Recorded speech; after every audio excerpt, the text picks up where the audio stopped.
नमः शिवाय दोस्तों, स्वागत है आपका फिर से एक बार हमारे चैनल वर्ल्ड ऑफ हैप्पीनेस में।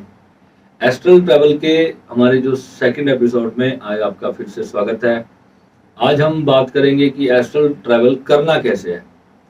पिछले वीडियो में हमने बात की थी कि हम एस्ट्रल ट्रैवल के जरिए आने वाली चीज़ों को, आने वाली घटनाओं को कैसे देख सकते हैं। जो एनर्जीज हैं हमारे अराउंड, जो हमारे लाइफ में जो फॉर्म होती हैं, जो भी सब्सटेंस हमारी लाइफ में फॉर्म होता है, वो सब एनर्जी से फॉर्म होता है।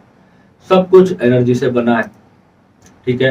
जब हम अपने मेडिटेशन में जाकर के डीप स्टेट ऑफ जो हमारा सबकॉन्शियस माइंड है, जब उससे जब हम पूरी तरह से कनेक्ट होते हैं तो हम आने वाली चीज़ों को देखते हैं, यानी कि उन एनर्जीज को देखते हैं जिन्होंने अभी तक सब्सटेंस का फॉर्म नहीं लिया। अब यहाँ पे क्या है कि हम अब अपनी ही एनर्जीज में हम ट्रैवल कैसे करेंगे और अपनी जो इस पूरे यूनिवर्स की जो एनर्जी है, हम उसको अपने अंदर उसके साथ एकत्व कैसे फील करेंगे, हम उसके साथ डीप इन्वॉल्व कैसे होंगे। यानी कि हम यहाँ से बैठे बैठे बहुत गहराई में, बहुत सूक्ष्म में जो चीज़ें दुनिया में हो रही हैं, हम उनको कैसे ऑब्जर्व कर सकेंगे, हम कैसे उनको फील कर सकेंगे। इसको कहते हैं, हमारी जो सिक्स सेंस भी इससे हमारी डेवलप होगी। हम आने वाली चीज़ों को बहुत जल्दी से भांप लिया करेंगे, यानी कि जो भी हमारी लाइफ में कुछ अच्छा बुरा होने वाला है उससे हम पहले से ही थोड़ा सा प्रिपेयर हम हो सकेंगे। अब इसमें हमारा जो आज्ञा चक्र होता है, जो हमारा थर्ड आई जिसको आप बोलते हो, थर्ड आई का बहुत बड़ा इसमें रोल होता है। थर्ड आई मैंने एक वीडियो आज से लगभग 1-1.5 साल समथिंग पहले किया था कि थर्ड आई कोई ऐसी चीज़ नहीं है जो कहीं से खुल जाएगी और आपको कुछ दिखाई देने लग जाएगा। थर्ड आई का मतलब है कि एक भीतर का ज्ञान, एक भीतर का ज्ञान आपका जागृत होगा, जिससे आप वो चीजें देख सकते हो जो आपको इन दोनों आंखों से दिखाई नहीं देती, ठीक है। अब कितने सारे वीडियोस आपने देखे होंगे, लोग बोलते हैं कि थर्ड आई ओपनिंग करा देंगे, ऐसे हो जाएगा। अब थर्ड आई ओपनिंग के चक्कर में कोई मोमबत्ती लेकर के बैठा है, त्राटक करने में लगा हुआ है और उल्टी पुल्टी ना जाने कितनी भर की चीजें कर रहे हैं और किसी की भी थर्ड आई ओपन नहीं हो रही। थर्ड आई नाम की कोई चीज वास्तव में है नहीं। थर्ड आई जो हमारा आज्ञा चक्र है उसी को बोला जाता है। थर्ड आई कुछ नहीं है, वहां कोई आंख नहीं है कि जिससे आपको कुछ दिखाई देने लगेगा। जैसे अब आप अपनी आंखें दोनों बंद करते हो तब भी आपको सब कुछ दिखाई दे रहा होता है, लोग भी दिख रहे होते हैं, अच्छा बुरा जो भी आपके जीवन में हो रहा होता है। अगर मान लो सपोज आप कहीं आप बहुत अच्छे हिल स्टेशन पे घूम के आए हो, तो आप अपनी आंखें बंद करते हो तो आप उस हिल स्टेशन को आप देख सकते हो, उसको इमेजिन कर सकते हो। जब आंखें ही बंद हैं तो फिर कौन सी आंख से उसको देख रहे हो, वो कहाँ चल रहा है सब कुछ। जो मेमोरीज हैं, किसी के साथ आपने बहुत अच्छा समय बिताया, कोई बुरा समय, कोई बुरी घटना आपके जीवन में हुई, जब आंख बंद करते हो तो वो सब बार बार याद आता है। वो माइंड की मेमोरीज में तो है, मगर आप जब उसको अंदर से जब देख रहे हो तो आपको उस पर्टिकुलर व्यक्ति का चेहरा भी दिखाई दे रहा है, उसका पूरा शरीर दिखाई दे रहा है, उसका आना जाना, उसके साथ जो भी आपने अपने समय बिताया, या आप कहीं घूम कर आए, आप ड्राइविंग कर रहे थे, आप किसी रेस्टोरेंट में खाना खा करके आए, वो हर एक चीज कहीं ना कहीं वो चल रही है और वो कहाँ प्रोजेक्ट हो रहा है सब कुछ। जब आप अपनी आंखें बंद करके बैठते हो, ध्यान में बैठते हो, सभी लोग कहते हैं भैया हमारा तो पीछे पता नहीं क्या क्या दिखता रहता है। जब आंखें ही बंद हैं तो फिर वो कौन सी आंख है जिससे ये सब चीजें दिखाई दे रही हैं। तो वही एक्चुअली में थर्ड आई है, वही हमारा अवचेतन मन है। हमारे अवचेतन मन पे हमारी जो गहरी छाप है वो उसके ऊपर लगी हुई है, जिसके कारण हम उसके बाहर जा नहीं पाते, अवचेतन से परे हम जा नहीं पाते। मैंने एक वीडियो मैंने डाला था, वो जेब्रिश मेडिटेशन है, वो ओशो ने हमें दी थी। जेब्रिश मेडिटेशन एक बहुत ही प्यारी मेडिटेशन है। जेब्रिश मेडिटेशन एक्चुअल में क्या है, हमारे जो अंदर के थॉट्स हैं उनको क्लियर कर देती है। यानी कि जो विचार जिसे हम अंदर बोलते रहते हैं अपने मन के अंदर, जैसे किसी ने हमारे साथ कुछ गलत किया तो हम मन में बार बार उससे प्रश्न करते रहते हैं, यार क्यों ऐसा किया मेरे साथ, क्यों ऐसा किया। वो पेन बैठ जाता है दिल के अंदर, है ना। वो बार बार उसी का थॉट, उसी के बारे में वो चलता रहता है। कोई गहरा आघात लगा तो फिर मैं आपको कहता हूँ ना कि ध्यान में बैठो और उस व्यक्ति को माफ करते जाओ, रोज उसको माफ करते जाओ। तो माफ करने से क्या होगा, माफ करने से जब आपका मन अंदर से एक्सेप्ट कर लेगा कि कोई बात नहीं, उसने जाने अनजाने भी कोई गलती करी तो मैंने उसको उस चीज से माफ कर दिया, यानी कि मैंने अपना बड़प्पन दिखाते हुए उसकी उस गलती के लिए उसको क्षमा किया। अब जब उसको क्षमा करते हो तो आपका जो मन है वो बार बार उससे बातें करना बंद कर देगा, उसको कंप्लेंट्स करना बंद कर देगा। धीरे धीरे धीरे वो संबंध उस व्यक्ति से, उस घटना से समाप्त हो जाएगा। और फिर उसके बाद आप फिर अब थॉट्स रह गए दिखाई देने वाले। एक तो वो थॉट्स जो आप बार बार रिपीटिशन आपका मन किसी चीज को करता है। अब लोग मंत्र जप भी करते हैं। अब जो कोई नॉर्मल्स कोई भी मंत्र उठा लिया, जिनके अंदर अभी अचेतन मन पर उन्होंने कोई काम नहीं किया, अपने चक्रास पे कोई काम नहीं किया, अपनी कुंडलिनी शक्ति पर जिन्होंने कोई भी काम नहीं किया, तो फिर उनके साथ समस्या क्या आती है कि वो मंत्र जप करते हैं, तो जब वो गाड़ी चला रहे हैं, खाना खा रहे हैं, वो कोई काम भी कर रहे हैं, तो उस वक्त भी वो उनके अंदर मंत्र चल रहा है। वो मंत्र अंदर रिपीट होना शुरू हो जाता है, उसका ऑटोमेटिकली रिपीटिशन आपके अंदर चलता रहता है। जब आप कर नहीं रहे हो उस वक्त मंत्र नहीं चलना चाहिए। मंत्र एक स्टेट तक जाकर पूरी तरह से विलीन होना चाहिए नाद के अंदर। मंत्र अपने ही नाद के अंदर विलीन हो जाना चाहिए। और नाद के साथ जब आप ट्रैवल कर जाते हो अपने शरीर से परे, यानी अपने अचेतन चेतन दोनों मनों से परे जब आप चले जाते हो, जब शून्य की समाधि स्टेट में जब आप जाने लगते हो, तो वहां पर कोई मंत्र आपका नहीं चलना चाहिए। तो वो एक्चुअल स्टेट तो वो है। अब एस्ट्रल ट्रैवल जब हम कर रहे हैं, यहां पर हम समाधि में नहीं जा रहे। समाधि और इस शरीर की जो बीच की अवस्था है, उसी में ट्रैवल करने का नाम एक्चुअल में एस्ट्रल ट्रैवल है। अब हमारी इसकी प्रॉपर एक साधना है जिसमें हम अपने शरीर से बाहर निकालने की क्रिया करते हैं। अब ये जो क्रिया है ये हमेशा गुरुओं के सानिध्य में बैठ के करनी चाहिए। यानी इनके जो यंत्र होते हैं ये हमें अपने बॉडी के आसपास रखने चाहिए, ताकि हम जो है उस एक एनर्जी से जुड़े रहें जिसमें कोई नकारात्मक शक्ति जो है, जब हमारा शरीर में हमारा जो भौतिक शरीर है उससे जब हमारा सूक्ष्म शरीर जब उसको छोड़ के बाहर निकलता है, तो उस पॉइंट में कोई भी नकारात्मक एनर्जी हमारी बॉडी में एंटर ना करे। अगर उस समय पे कोई भी नकारात्मक एनर्जी हमारी बॉडी में एंटर कर जाती है, तो वो हमारे शरीर को क्षति पहुंचा सकती है और हमें भी वापस एंटर करने में दिक्कत हो सकती है। कई बार कुछ बहुत ज्यादा नेगेटिव शक्तियां जो है हमारे शरीर में उस समय पर प्रवेश कर सकती है, तो फिर जो है आपकी जो आदतें सारी बदल जाएंगी, आपका रवैया बदल जाएगा। बिना बात पे आप कुछ भी आप ऐसी ऐसी हरकतें करने लगोगे जो आपने कभी की नहीं होंगी। होगा क्या, आपकी बॉडी में 2, 3, 4, 5 आत्माएं भी घुस जाती हैं। ऐसा भी हो जाता है। ये एक इतना नॉर्मल सी चीज बता रहा हूँ, जो लोग आउट ऑफ बॉडी साधना करते हैं उनके लिए ये बहुत नॉर्मल सी घटना है। क्योंकि जब तक उन्हें उनके यंत्रों का ज्ञान नहीं है कि कौन कौन से यंत्र हैं जो हमें अपने अराउंड एक ऐसा एनर्जी फील्ड बना करके रखना है अपने शरीर की सुरक्षा के लिए। तो अपने शरीर की सुरक्षा के लिए, जो हमारा भौतिक शरीर है उसकी सुरक्षा के लिए ऐसे यंत्र होते हैं जिन्हें हम अपने घर में भी स्थापित करते हैं। उनको वास्तुशास्त्र में या फेंग शुई में आप देखोगे, ये चाइना के लोग, तिब्बत के, थाईलैंड के लोग इन चीजों के बारे में बहुत गहराई से उनके पास रिसर्च है, बहुत गहराई से उनके पास अध्ययन है।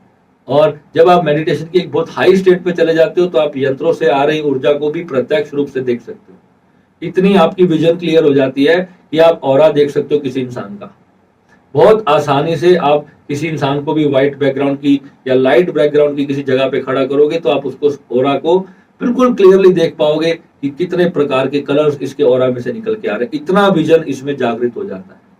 मगर उस स्टेट में जाने के लिए आपको अनंतनाद की प्रैक्टिस बहुत ज्यादा करनी पड़ेगी और प्रॉपर वे में आप साधक होने चाहिए। आपके जीवन की दिनचर्या एक साधु की, एक साधक की दिनचर्या होनी चाहिए। आपकी जो फैमिली लाइफ है, आपकी जो मैरिड लाइफ है, आपकी जो चिल्ड्रन लाइफ है, आपकी कोई भी रिलेशनशिप्स है, उन सबको आपको बैलेंस रखते हुए इस साधनाओं को करना है। अगर आप प्रॉपर एक संन्यास में हो, आप बिल्कुल सारी दुनिया छोड़ चुके हो, फिर एक अलग मामला है। अगर आप जैसे मैं हूं, मैं पूरी मेरी फैमिली है, मैं सब कुछ है, तो मेरे को सारा कुछ जो मैंने किया, मैं दिन में 1 से 1.5-2 घंटे का ही मैं इसका अभ्यास करता था और धीरे धीरे करते करते लंबे टाइम में जाकर के मैंने इस चीज को अचीव किया। अब इसकी मैं अभी जो बेसिक चीजें है वो यहाँ मैं यूट्यूब पे डाल रहा हूँ, और जो लोग इसमें बहुत डीपली जाना चाहते हैं तो फिर वो हमारे लाइफ टाइम मेंबरशिप के लिए ज्वाइन कर सकते हैं, क्योंकि इससे पहले हम उनका कुंडलिनी जागरण करवाएंगे। कुंडलिनी जागरण होने से पहले मैं सभी को मना करता हूँ, या जो साथ में साधना कर रहे हैं तो मैं साथ साथ भी ये वाली साधना उनको दे देता हूँ, ताकि वो टाइमिंग जो लोग 3 से 4 घंटे रोज के डिवोट कर रहे हैं, तो उनके लिए फिर वो बहुत जल्दी उनको अचीव हो जाता है। तो ये उसका सबसे बड़ा बेनिफिट जरूर होता है। अब इसमें जो भी नए नए साधक हैं, जो कोई भी आपके गुरुदेव हैं, आपने कोई दीक्षा ली हुई है और आप अपने घर पे या किसी भी साधना स्थान में हरिद्वार, ऋषिकेश, कहीं भी पहाड़ों में बैठ के आप जो ये साधना कर रहे हो, तो ऑलरेडी अगर आप कर रहे हो तो ही आप इसमें ट्राई करना। अब इसमें एक विधि मैं आज आपको दूंगा। इसमें क्या है, जैसे आपको सिंपल आराम से बैठना है और मैं आपको सिर्फ वर्बली बता दूंगा, आप कोई सा भी मेडिटेशन म्यूजिक लगाओ, क्योंकि मैं गाइडेड मेडिटेशंस नहीं बनाता। इसलिए नहीं बनाता ज्यादातर क्योंकि वो फिर क्या होता है कि मेरे उसमें फिर जब मैं उसको जब दूंगा तो फिर अधूरी चीज मैं दे नहीं सकता, क्योंकि जिसको श्री विद्या दीक्षा नहीं हुई है मैं उसको कोई भी गाइडेड नहीं मेडिटेशन बना के देता। अगर आपने अपने गुरु से कोई भी दिव्य मंत्र लिया हुआ है, आपकी कुंडलिनी जागृत है, बहुत सारे ऐसे गुरु हैं जो एक ही बार में मंत्र दे के ही कुंडलिनी को जागृत कर देते हैं। ऐसे हजारों लाखों साधक भारत में हैं, मुझे मालूम है। तो इसलिए उन लोगों की हेल्प के लिए ये चीजें मैं उनको जरूर देता हूँ। तो आप इसको वर्बली आप समझ लें और आप जब भी चाहें आप उसको तभी कर सकते हैं। आराम से अपना कहीं पर भी एक जगह पे शांत होकर आप बैठ जाओ, आप सोफे पर बैठ जाओ, इसके लिए तो सबसे अच्छा है। यानी कि आपकी बॉडी पूरी तरह से रिलैक्स होनी चाहिए और आपकी स्पाइनल कॉर्ड जो है वो बिल्कुल सीधी होनी चाहिए। अब इसमें दिन की जो पहली दिनचर्या होगी उसमें आपको सिर्फ अपने चक्रास की 7 चक्रास की मेडिटेशन करनी है। अब शुरुआत कैसे करो, पहले आप कम से कम 15 दिन सिर्फ मूलाधार चक्र की साधना करो, फिर 15 दिन आप नेक्स्ट चक्रा जो हमारा स्वादिष्ठान है, फिर 15 दिन आप नाभि चक्रा की करो, फिर 15 दिन हार्ट चक्रा, फिर थ्रोट चक्रा, उसके बाद आज्ञा चक्र और फिर सहस्त्रार चक्र। अब इसके बाद एक और चक्रा होता है जो हमारे सहस्त्रार से भी 6-7 इंच और ऊपर होता है। फिर वो जब नाद एक्टिवेट होता है तो फिर वो अपने आप ही जागृत हो जाता है, उसको लिए कुछ करने का एफर्ट करने की ज्यादा जरूरत हमें नहीं पड़ती। तो 15-15 दिन आपने ये 7 चक्रों की साधना कर ली, यानी कि करीबन आपको 100 दिन लग जाएंगे इस सब के अंदर। तो 100 दिन में 3 महीने में आपका एक बेस तैयार होगा, यानी कि आपकी ऊर्जा और आपके चक्रस बैलेंस होना शुरू हो जाएंगे। जब ये बैलेंस होना शुरू होंगे फिर आप साथ में कोई भी डांसिंग मेडिटेशन कर लो, या आप कोई भी प्राणायाम कर लो, या आप कपालभाति, अनुलोम विलोम, नाड़ी शोधन जिसका कहते हैं। फिर ये वाली साधना आप सुबह सुबह उठ करके 4-5 बजे इसको पहले करो सबसे पहले, और उसके बाद फिर जब ये प्राणायाम वगैरह आपने कर लिए, 5-6 तरह के प्राणायाम आपने कर लिए, और इसमें सबसे बड़ा ध्यान रखने की जरूरत है कि आपको जो डाइट लेनी है, जो खाना खाना है, वो ऐसा खाना खाना है जो बिल्कुल लिक्विड फॉर्म में खाना हो। लाइक खिचड़ी हो गई, दलिया हो गया, मैंगो शेक हो गया, बनाना शेक, इस तरह के जो हल्के भोजन है, यानी जिसको आपको चबाना ही नहीं है, ऐसा भोजन आप खाओ। इसके लिए तो बहुत ज्यादा आपको लाभदायक होगा उस वक्त और इजिली डाइजेस्ट होगा। आपका शरीर का हल्के रहना बहुत ज्यादा जरूरी है। इसके अंदर भीतर से शरीर हल्का रहना चाहिए। साधना काल में हमेशा अपने भोजन को हल्का रखो। अब ये नहीं मैं कह रहा कि भूखे रहो, मैंने याद मेरी बात को ध्यान से सुनना, मैंने कहा है लिक्विड फॉर्म में खाओ और पेट भर के खाओ, कोई टेंशन नहीं है, वो इजिली डाइजेस्ट हो जाता है। 20 मिनट के अंदर आपको ऐसा लगेगा कि आपने खाना खाया ही नहीं, तो इतना बढ़िया आपका शरीर हो जाएगा, अंदर से मजा आना शुरू हो जाएगा। अब कभी कभी फॉर एंजॉय आप कुछ भी खा लो, वो एक अलग बात है, मगर रोज की रूटीन में आपको जो है ना लिक्विड फॉर्म वाले खाना ज्यादा खाना है। तो ये आपको बहुत अच्छे से हेल्प करेगा आपकी मेडिटेशन में, आपकी साधना को ग्रो करने के लिए। ठीक है, तो अब ये हो गया 15-15 दिन का हमने सारे चक्रास का प्रोसेस कर लिया। अब इसके बाद फिर अब आपको ये साधना स्टार्ट करनी है।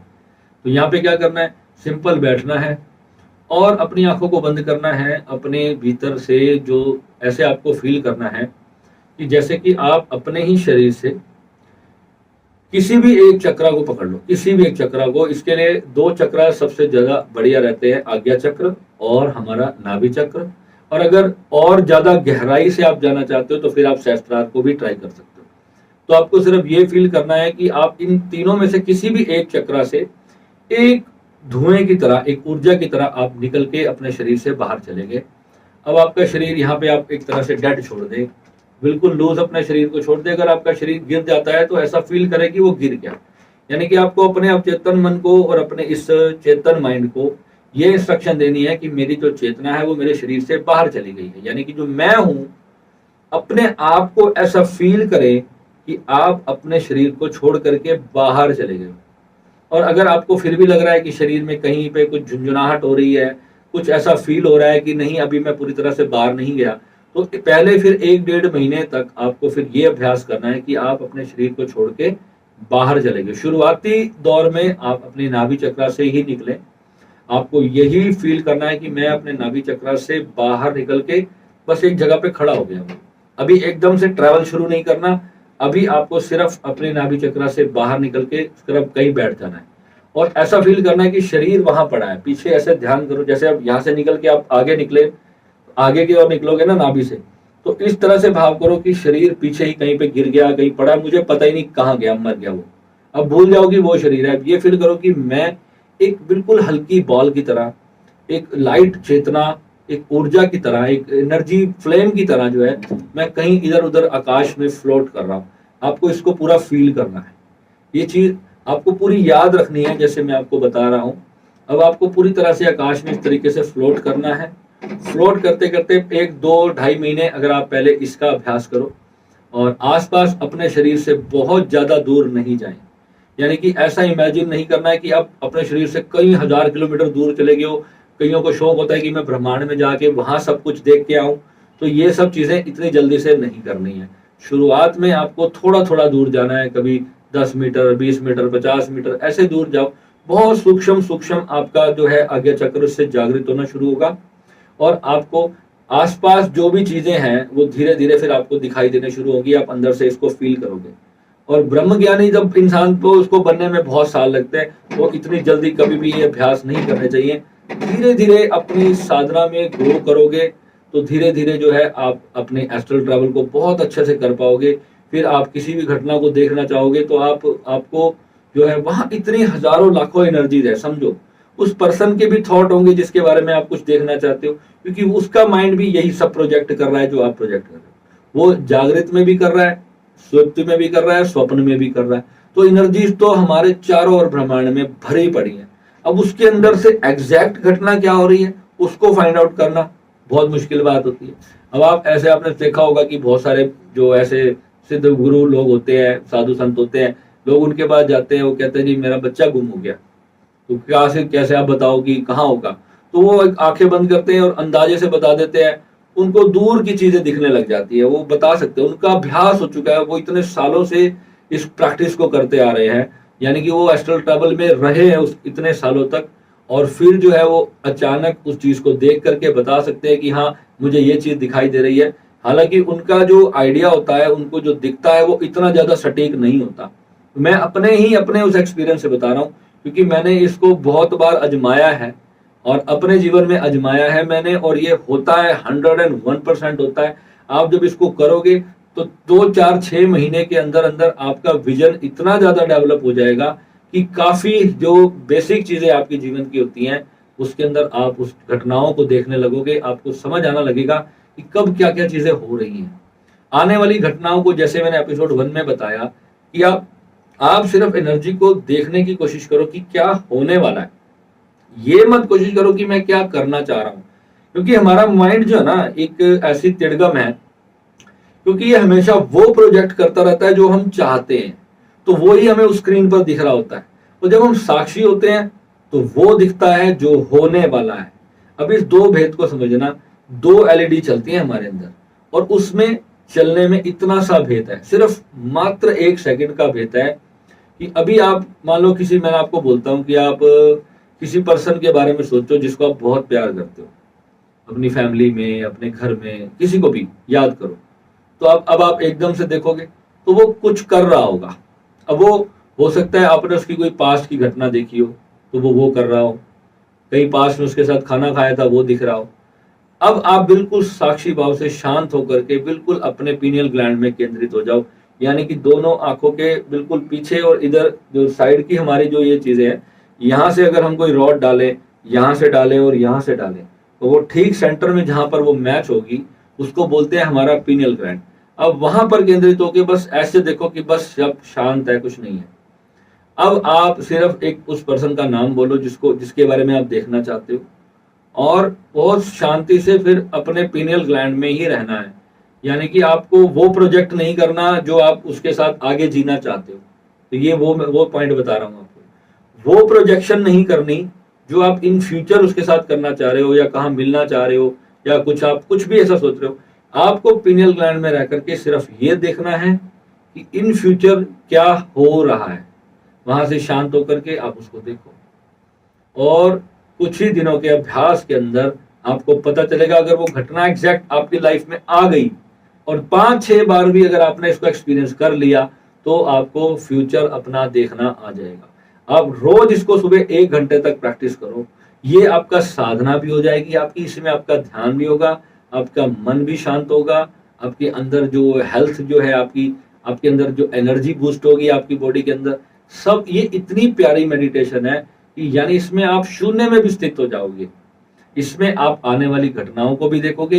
ये one in all package meditation है, ये इतनी जबरदस्त मेडिटेशन है, इसमें सब कुछ संभव है। यानी इसमें फिर आप जब एक समय ऐसा स्तर आएगा जब आपको नॉलेज इतना ज्यादा बढ़ जाएगा, अंदर से आप जैसे कहते हैं ना, किसी को अपनी अपनी शक्ति पता चल जाती है कि मैं क्या कर सकता हूँ, तो जब उससे उसकी शक्ति पता चल जाती है तो फिर वो भी कर सकता है जो वो एग्जैक्टली में चाहता है। मगर कमाल की बात यह है कि वहां जाने के बाद चाह बचती गई, चाह बचती नहीं। तो उसी को कहीं मैंने एक शेर सुना था, वो कहते हैं चाह गई मनवा बेपरवाह, चाह गई इच्छा गई मनवा बेपरवाह, जिसको कछु ना चाहिए वो शाहन के शाह। यानी कि जिसे कछु नहीं चाहिए वही शाह है असली। तो वो कब होती है वो स्टेट, जब अंदर से सब प्राप्त होता है, अंदर से इतना मजा आता है। तो वो जो स्टेट होती है ना, वही एक्चुअल में हमारी एक्चुअल स्टेट है जिससे हमारा जन्म हुआ है। और आप उस चीज को जब फील कर लोगे अंदर से, एक बार वो भीतर से प्राप्त होती है ना, तो बस फिर उसको छोड़ने का काम नहीं करता। रोहा रोहा जो है ना हमारे शरीर का, वही सच्चिदानंद को फील करता है। वही उस, अगर सच्चिदानंद का मैं अगर इंग्लिश नेम बोलूंगा तो फिर थोड़ी सी कई बार कंट्रोवर्सीज खड़ी हो जाती है, क्योंकि जब जब मिलता है तो पता चलता है। अंदर से जब आपका रोहा रोहा ऑर्गेज्म में विलीन हो जाएगा तो वही अर्धनारीश्वर का मिलन है, वही हमारी एग्जैक्ट स्टेट है, और वहीं से ही हम सारी घटनाओं को देख सकते हैं। अब होता क्या है, हमारा जो फिर संसार बीच में बाधा बनता है, हमारे कर्म, इधर उधर जाना है आना है, शोक, जिम्मेवारी, ये करना है वो करना है, इच्छाएं, डिजायर्स, ये जो हमारा मन फिर जब बाहर आता है, जब हम दुनिया से कनेक्टेड होते हैं, और 1 सेकंड का भेद होता है। जैसे ही आपकी आंख खुलती है ना, तो सारा तिलिस्म टूट जाता है। जैसे ही अपनी आंख खोल के आप वापस आओगे तो आप बिल्कुल एक साधारण मनुष्य हो जो आप पहले थे। और जब आप अंदर जाओगे, उस स्टेट को छूओगे, तो बस फिर आपको बाहर का सब भूल जाएगा। आप बिलीव नहीं करोगे, ऐसे होने लगेगा 3-3, 4-4 घंटे आपको ये तक आप भूल जाओगे कि आप कहाँ बैठे थे। आप वहां जब उस स्टेट में होगे, आप अपने आप से पूछोगे कि मैं कहाँ हूं। आप बिलीव नहीं करोगे, आप ये नहीं जान पाओगे कि आप कहाँ बैठे हो, क्योंकि वहां से आपका ये माइंड के साथ कनेक्शन पूरी तरह से टूट जाता है।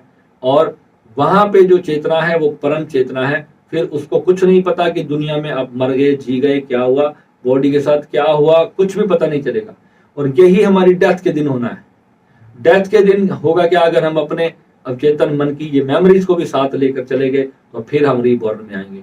और अगर हम इसको जीते जी, इस स्टेट को हम अचीव करने के बाद अगर हमने अपनी बॉडी को छोड़ा, यानी ऐसी स्टेट को पा लेने के बाद अगर हम मरे, तो फिर हमें वो अभ्यास होगा, वो हमें उस इंस्टेंट हमारी मृत्यु के टाइम में वो याद आ जाएगा कि मैं मर गया हूं। कितने लोगों को मरने के कई कई दिन तक पता भी नहीं चलता कि वो मर चुका है। वो उसको ये लगता रहता है कि वो सपने में है, उसका शरीर छूट चुका होता है, उसको ये भी नहीं पता होता कि वो मर गया बेचारा। अब वो घूम रहा है इधर उधर, उसको उसको लगता है मैं सपना ही देख रहा हूँ, सपना ही देख रहा हूँ। और ये जो स्टेट होती है ना, ये आउट ऑफ बॉडी स्टेट के अंदर होती है। जब मेरे साथ शुरुआत में आउट ऑफ बॉडी एक्सपीरियंसेस होते थे, तो मैं आज आपको अपना आउट ऑफ बॉडी का पहला एक्सपीरियंस बता रहा हूँ, क्योंकि मैं अपने साधकों के बहुत सारे ड्रामे सुनता हूँ इसके ऊपर। कोई कहता है भैया मैं निकल के बाहर खड़ा था, मेरा शरीर नीचे पड़ा था, ऐसा हो रहा था, वैसा हो रहा था। मैं सुनता रहता हूँ और उनकी ऐसे ऐसे लपेटता रहता हूँ। मैं कहा ठीक है, अभी मन की बातें चल रही, क्योंकि ये है मन की बातें।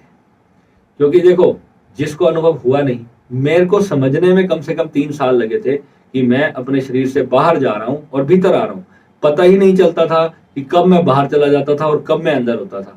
वो क्योंकि 3 अवस्थाएं हैं हमारी। एक हमारी जागृत अवस्था है, एक हमारी सुषुप्ति अवस्था है जब हम सो रहे होते हैं, और एक हमारी स्वप्न अवस्था है जो जिसमें हम सपना देख रहे होते हैं। 3 हमारी 3 स्टेट हैं हमारी जो आत्मा की, ये 3 स्टेट है। अभी मेरी आत्मा जाग रही है, आपसे बात कर रही है।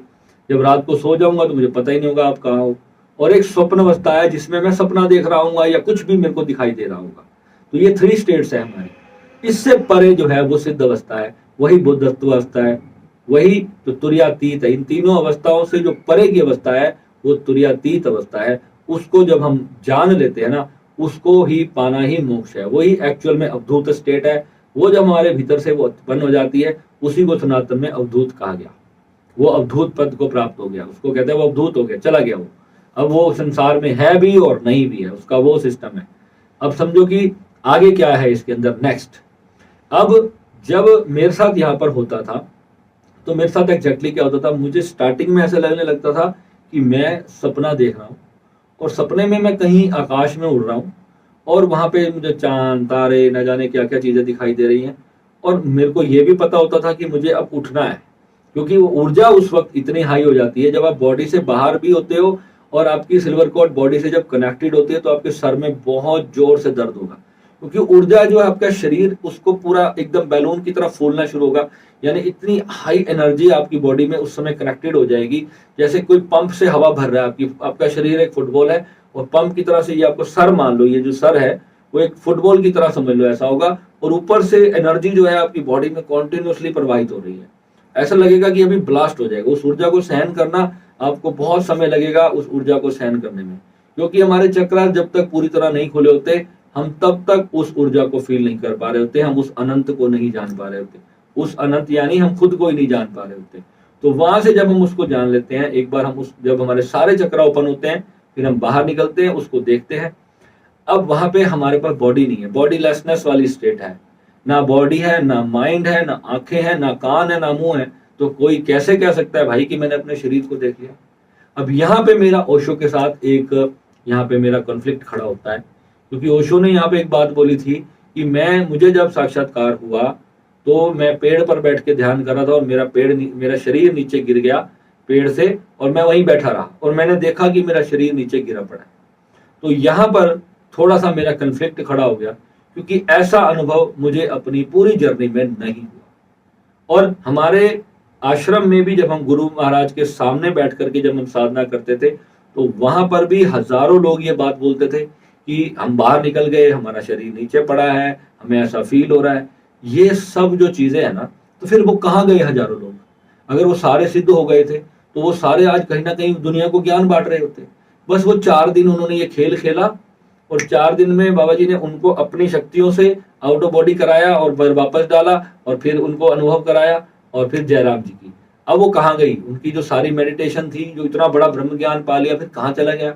मुझे एक भी ऐसा साधु संत नहीं मिलता जो इस बारे में किसी मंदिर गुरुद्वारे में कहीं बढ़ चढ़ के ज्ञान दे रहा हो लोगों को कि आत्मा ऐसे होती है। इस थ्योरिकल ज्ञान, जिसको देखो थ्योरी देने में, थ्योरी पेलने में लगे, अंतर एग्जैक्टली उस चीज का एक्सपीरियंस जिसने किया है तो वो आके बोले ना सामने आकर के, तो लोगों को बताए दुनिया को, ताकि और लोग भी इसका बेनिफिट लें और लोग भी अपने आप को जाने। Why not people are telling to everyone? बता ही नहीं रहे किसी को। सबकी चीज लाभ आने वाली है और ये सबका जन्म सिद्ध अधिकार है। जिसको ये प्राप्त हुआ है वो महामूर्ख है अगर वो दुनिया को नहीं देता। उसका धर्म बनता है, उसका कर्तव्य बनता है कि वो एग्जैक्ट वो साधना हर एक व्यक्ति को कराए, ताकि वो भी अपने भीतर की उस रियलिटी को जाने। क्योंकि ये ऐसी चीज है, हम मर गए तो हमारे साथ ही मर जाएगी। अगर हम दे के नहीं गए, हम सिखा कर नहीं गए, तो फिर हमारे साथ ही ये ज्ञान भी चला जाएगा। तो गुरुओं का फर्ज यही होता है, जो जिसको मिला है तो उसको आगे बांटना है, उसको फिर अपने तक सिर्फ रख के नहीं रख लेना। ठीक है, तो फिर अब ये चीज है, अब धीरे धीरे जब अपनी बॉडी से बाहर आना फील करोगे तो फिर आपकी जो थर्ड जो स्टेट में बता रहा हूँ, जो तुरीयातीत अवस्था है, वो धीरे धीरे जागृत होगी।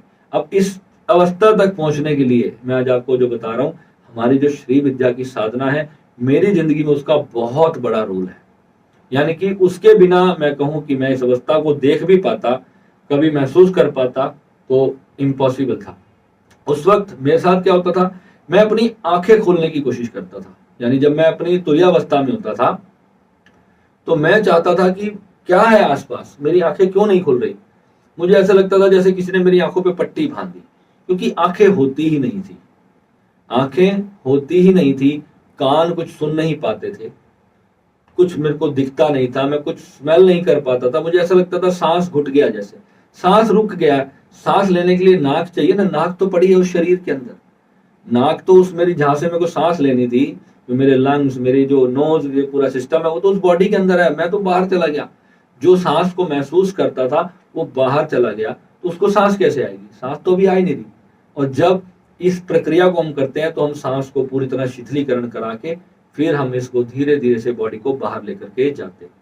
यानी धीरे धीरे हम जब अपनी सांस को पूरा शिथिल करते चले जाएंगे, उसी स्टेट में ही हम इस चीज को अनुभव कर पाते हैं। तो वहां पर जब हम इस चीज को अपनी बॉडी से पूरा बाहर जाएंगे तो फिर हम उसको फील कर पाते हैं।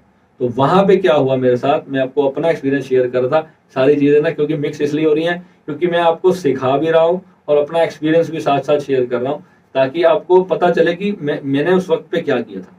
तो मुझे जब कुछ भी दिखाई नहीं देता था, एनर्जी इतनी हाई हो जाती थी, सर में इतना पेन होता था कि मैं क्या करूं। और वो सर में मैं सिर्फ सर पकड़ने की कोशिश करता था, मेरे हाथ पैर कुछ भी मेरे साथ नहीं होता था। तो मैं सोचता था कि ये पेन जब मैं हूं ही नहीं बॉडी में तो मुझे पेन क्यों हो रहा है। तो वो पेन मुझे नहीं होता था, एक्चुअली वो पेन था ही नहीं, मैं उसको पेन मानता था। वो हमारी ऊर्जा ही है, वो एनर्जी जो है वो हम ही है। और हम एक करंट है, लाइक एक तारों में एक करंट घूमता है। तो जब करंट को कोई और छूता है तो उसको तो करंट लगता है, करंट खुद को कैसे लगेगा? करंट जो है, हम जब उसको छूते हैं किसी वायर को, एक एनर्जी है हम चलती फिरती, जो मैं बात कर रहा हूं, आप जो सुन रहे हो, ये एक एनर्जी है। अगर हम किसी करंट को छुएंगे तो हमें करंट लगेगा, मगर करंट किसको छुएगा? एक करंट बिजली की तार में दौड़ रहा है, वो दिखाई नहीं दे रहा।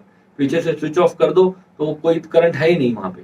अगर वो करंट है, वो उस वक्त प्रेजेंट है जब वो वायर में दौड़ रहा है। पॉइंट को समझ रहे हो? जब आप उस एनर्जी से कनेक्टेड हो, जब आप अपने ही रूप में पूरी तरह से अपनी बॉडी को छोड़ के आप स्विच ऑफ हो गए, आप बाहर आ गए, अब वो करंट आप खुद ही हो, तो अपने आप को कैसे फील करोगे? अपने होने को कैसे फील करोगे कि आप हो? तो वो जो आपका होना है ना, उसको एक्चुअली में अचीव होने में और अपनी बॉडी से उस महा अद्भुत अवस्था तक जाने का जो बीच का सफर है, वो बहुत पेनफुल है।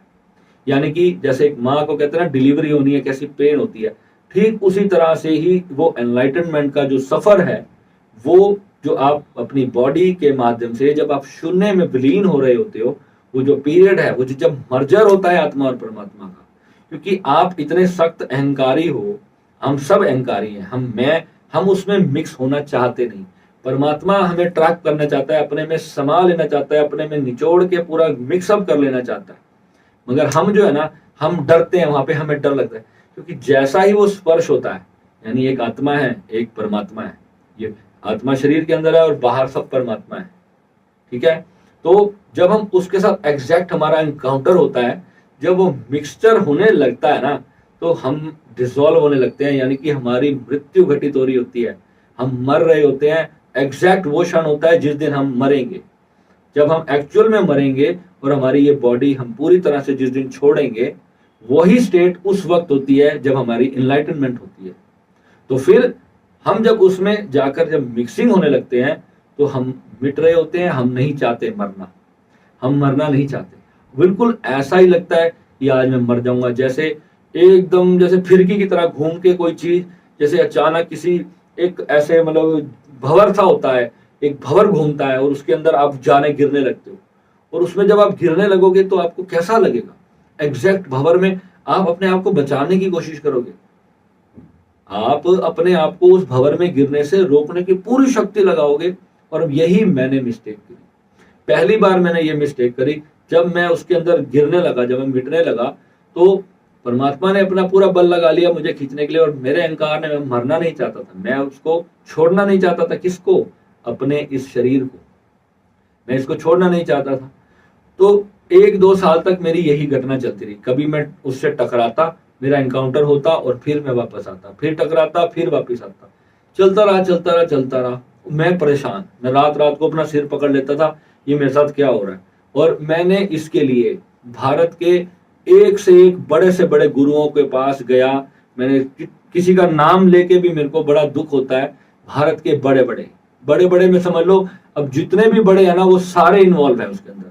मैं उन सब के पास गया, मैंने उनको कहा मेरे साथ ऐसे ऐसे होता है। वो महाराज जी तो मिलते नहीं थे, उनके चेलो चपाटों को ही जाके बोलता था, भैया मेरी बात करा दो, मैं मर जाऊंगा, मैं उनको फोन करता, उनके आश्रमों में इधर उधर जहां जहां भी उनके शक्ति पीठ बड़े बड़े बने हुए थे, मैं सबके पास गया और मैंने उनको जा करके अपनी पूरी दास्तां बताई। वो कहते थे तुम पागल हो गए, मेरे को सबने ये बोला, कैन यू बिलीव दिस, मेरे को ओशो में बड़े बड़े जो वहां पे शिविर लेते हैं, बड़े बड़े, इतनी लंबी लंबी दाढ़ी, इतने लंबे लंबे बाल, और ना जाने कोई माला डाल के बैठा है, और हजारों लोग, 500-500 लोगों के शिविर ले रहे हैं। मैं उनको कहता था, मैं कहा भाई धिक्कार है तुम्हारे जीवन पर, अगर तुम ये लोगों को सिखा रहे हो और तुम किसी साधक की ये चीज नहीं समझ सकते, तो फिर तुम काहे के एनलाइटन, तुम्हारे को अधिकार ही नहीं है किसी को ध्यान सिखाने का, उसकी जिंदगी के साथ खिलवाड़ करने का। भाई तुम्हारे ही साधना करने के बाद मैं इस अवस्था तक पहुंचा हूं, और तुम मुझे उस रियलिटी तक नहीं पहुंचा रहे हो। तुम मुझे कह रहे हो कि मैं पागल हो गया हूँ। मैं अपनी पूरी फैमिली को देख रहा हूँ, घर चला रहा हूँ, सब कुछ कर रहा हूँ, उसमें तो मैं पागल नहीं हूँ। जब मैं ध्यान में बैठता हूँ तो मेरे को ये सब घटनाएं मेरे साथ हो रही है, तो तुम मुझे कह रहे हो मैं पागल हो गया हूँ।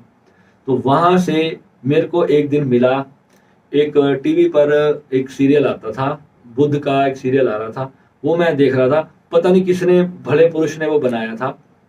तो उस सीरियल में मैंने क्या देखा, बुद्ध जब ध्यान में बैठे थे पेड़ के नीचे, तो उन्होंने ना ऐसे सारा जो है ना वो 3D एनिमेशन से पूरा दिखाया कि जब बुद्ध के आंख बंद करके बैठे थे तो पीछे से बहुत बिजलियां कड़क रही थी, और वो सब भीतर से, जब बुद्ध का एनलाइटनमेंट दिखाया उन्होंने कि जब बुद्ध का एनलाइटनमेंट हुआ तो कैसे मतलब नदी पहाड़ सब ऐसे हिलने लग गए, और बहुत कुछ ऐसा ऐसा होने लग गया।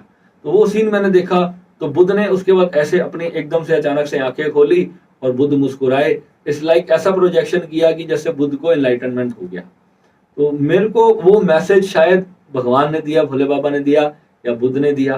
तो मैं बस उस अवस्था में ना, मैं जब मेरे साथ जब नेक्स्ट टाइम जब हुआ ये सब, तो अगले ही बारी में मैंने उस दिन कसम खा ली थी कि आज चाहे मैं मर जाऊंगा, मगर आज मैं वापस नहीं हटूंगा।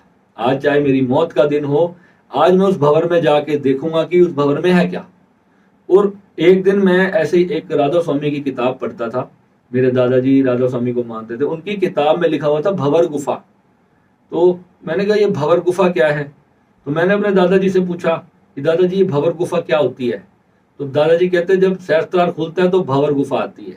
तो 10वां द्वार जब खुलेगा तो भंवर गुफा में फिर जाना है, और वो सबसे बारीक और लास्ट रास्ता है वहां से बाहर निकलने का। तो दादाजी ने मेरे को ऐसे ही बड़ा कैजुअली से बोल दिया। मेरे को लगा यार पता नहीं कहीं से किताब में पढ़ के बोल रहे होंगे, तो मैं भी अपना उसको करने लग गया। और एग्जैक्टली में वो भंवर गुफाई थी। तो जब मैं अपनी साधना में बैठा, तो और ये ध्यान हमेशा लेट कर होता है, शव आसन में ही होता है ये ध्यान। तो करते करते आप अपने आप ही गिर जाओगे उस स्टेट में आने से पहले, मतलब आप बैठे रह ही नहीं पाओगे। वो साधना ही ऐसी है कि आप उस स्टेट में आप ज्यादातर बैठ नहीं पाओगे। जैसे ही लेटोगे तो आपका शरीर तभी छूटेगा, और शरीर छूटने के बाद फिर वो अपने आप भगवान भोलेनाथ, आपकी गुरु, आपको वहां से आगे से अपने आप पकड़ के ले जाते हैं। यही सबसे बड़ी सीक्रेट है गुरु की। तो वहां से जब गुरुमंडल हमारी जब वहां पकड़ लेता है, हमारा वहीं तक का काम होता है, उसके आगे फिर गुरु हमें जबरदस्ती खींच लेता है, हम कुछ कर ही नहीं सकते, फिर आगे गुरु का ही काम होता है।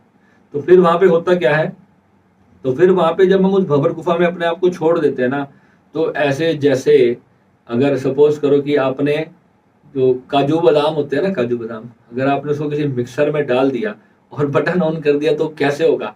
ऐसे लगेगा कि आप जब उसके अंदर जा रही है, आपकी कॉन्शियसनेस जब उसमें मर्ज हो रही है ना, तो ऐसा ही पेन होगा जब आप मिटोगे। और मिटने, और वो सिर्फ एक घड़ी की घटना है, सिर्फ 10 सेकंड के अंदर ये घटना हो जाएगी, और उस 10 सेकंड में आप कंप्लीटली एक अलग चेतना हो गए, आप वो इंसान फिर नहीं होंगे। आप वो रहस्य आपको पता चल जाएगा, यानी मरने के बाद जो होता है फिर आपको एग्जैक्ट पता चलेगा। आपका मर्जर जब हो जाएगा तो फिर उसके बाद जिंदगी अलग हो जाएगी। जिंदगी को देखने का उस दिन के बाद आप इस संसार में भी होगे ना, तो आप इस संसार में नहीं होगे। कमाल की बात यह है, सब कुछ वही का वही होगा जो आप देख रहे हो। अभी मैं अपने ऑफिस में बैठा हूँ, सब कुछ वैसे ही वैसा है, पर मेरे लिए ये सब मिट्टी हो गया।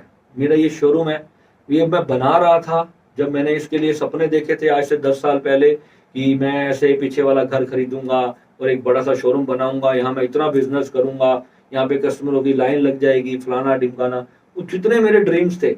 अच्छा, फिर वो ड्रीम्स और बड़े हो गए। बाद में मैंने सोचा मैं इंडिया से बाहर जाऊंगा, मैं ये करूंगा, मैं वो करूंगा।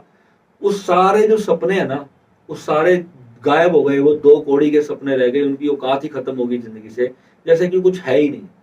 यानी कि अब सब कुछ मैं ही हूं। तो जब एक बार उस चीज को रियलाइज कर लिया आपने, अब आपकी जो बॉडी की जो रीच है ना, बॉडी की रीच तो वहीं तक है जहां बैठे हो।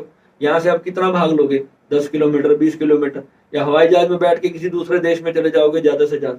अरे ब्रह्मांड तक कैसे पहुंचोगे, ब्रह्मांड को नहीं जाना जा सकता ना। तो आंख बंद करते फिर ब्रह्मांड जब फील होगा तो सोचो, जब पूरा वर्ल्ड ही आप हो, जब पूरा अस्तित्व ही आप हो। ये आज जो वीडियो हो रहा है ना, ये अभी तक यूट्यूब पे कोई बोला नहीं है, कोई नहीं बोला है ये वीडियो।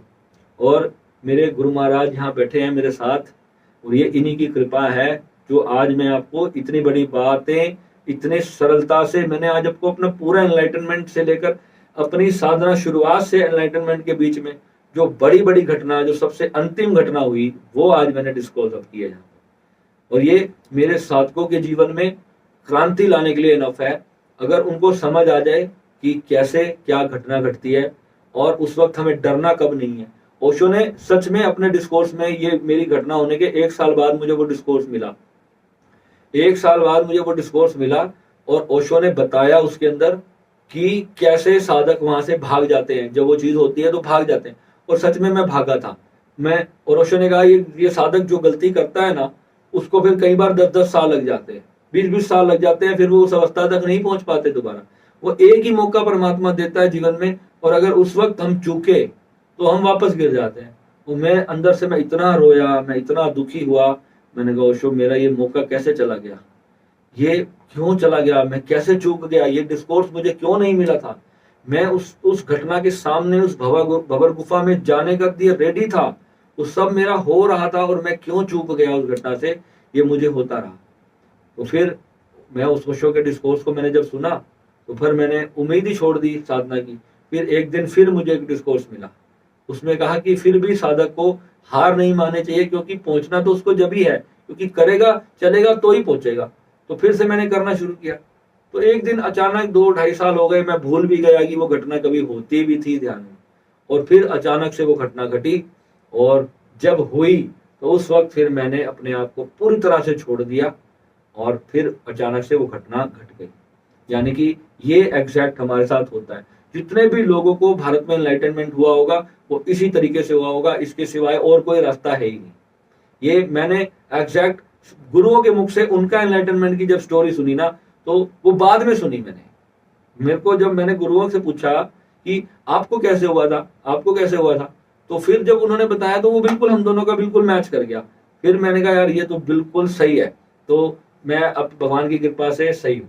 पर वहां पर भी फिर मैंने जो है अपने गुरु मार्ग को नहीं छोड़ा, अपने गुरु को नहीं छोड़ा, और अपने, क्योंकि वहां जाने के बाद ऐसा होता है कि हमें गुरु की फिर हमें जरूरत नहीं रह जाती, मगर फिर भी वहीं से हम मिस्टेक कर जाते हैं, क्योंकि वहां पर हम गुरु के बदौलत ही खड़े होते हैं, क्योंकि गुरु नहीं तो फिर वहां हम भी नहीं, क्योंकि गुरु की शक्ति ही है जिसने हमें थाम रखा है जब तक हम जीवित हैं।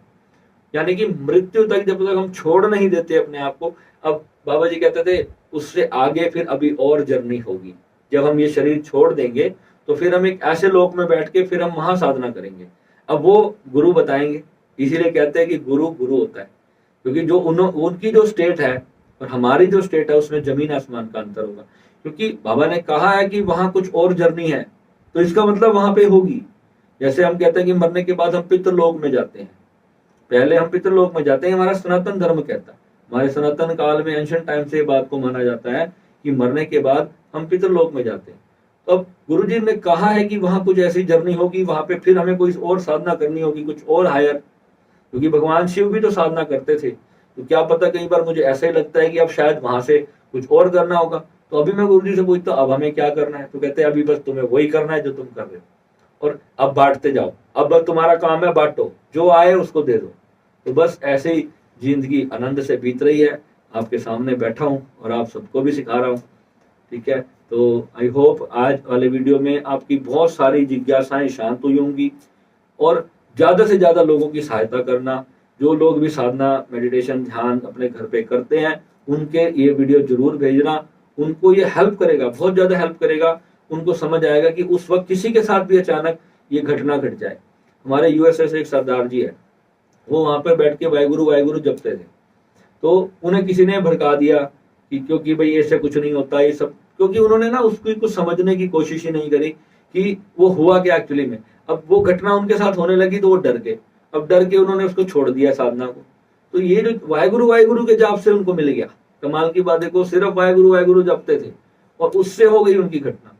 प्रॉपर मैंने जो कहा है कि गुरुओं के सानिध्य में इसको करने का मतलब यही है, क्योंकि सिर्फ एक चक्र जब जागृत होगा ना तो फिर वहां से कंफ्यूजन क्रिएट होता है, हमें पता ही नहीं चल पाता आगे हमें करना क्या है। यही मिस्टेक होती है, यही प्रॉब्लम हमारी जानलेवा भी साबित हो सकती है। तो इसलिए इसको आप अच्छे से समझो और जन जन तक पहुंचाओ। वीडियो को लाइक करना, शेयर करना और हमारे चैनल को सब्सक्राइब करना अगर अच्छा लगा हो, और लोगों की हेल्प करनी है इस चैनल के माध्यम से जितनी ज्यादा हो सके। हमने लोगों को जागृत करना है, लोगों को अपने सनातन की रियलिटी से अवगत कराना है, लोगों को लाभ पहुंचाना है। ठीक है, मिलेंगे अगले वीडियो में। नमः शिवाय।